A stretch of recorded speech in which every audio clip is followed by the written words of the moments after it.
दोस्तों, जितने लोग भी कह रहे हैं कि दिल्ली में हुआ ब्लास्ट हमारी सुरक्षा एजेंसी का फेलियर था, तो वैसे ये फेलियर था नहीं।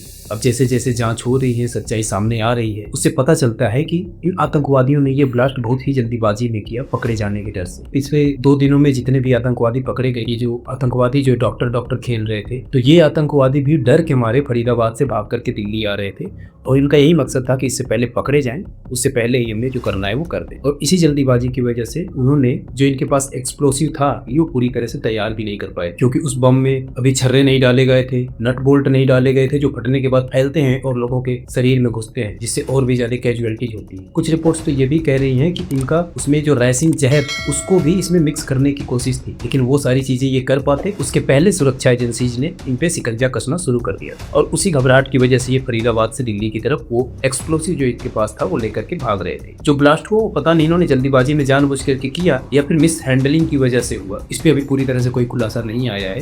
क्योंकि अगर ये जानबूझ करके करते तो उस गाड़ी में 3 आतंकवादी नहीं बैठे होते। कुछ कहा भी नहीं जा सकता, क्या पता बैठ ही गए हों कि पुलिस पकड़े, इससे अच्छा जन्नत को ही प्राप्त हो जाते हैं। लेकिन इस हमले में अच्छी बात यह भी है कि जिस तरह के सीरियल ब्लास्ट की प्लानिंग इन लोगों ने किया था, हमारी सुरक्षा एजेंसियों ने उसको नाकाम किया। आप लोग भी सतर्क रहें, अपने लोगों का ख्याल रखें, अपना ख्याल रखें।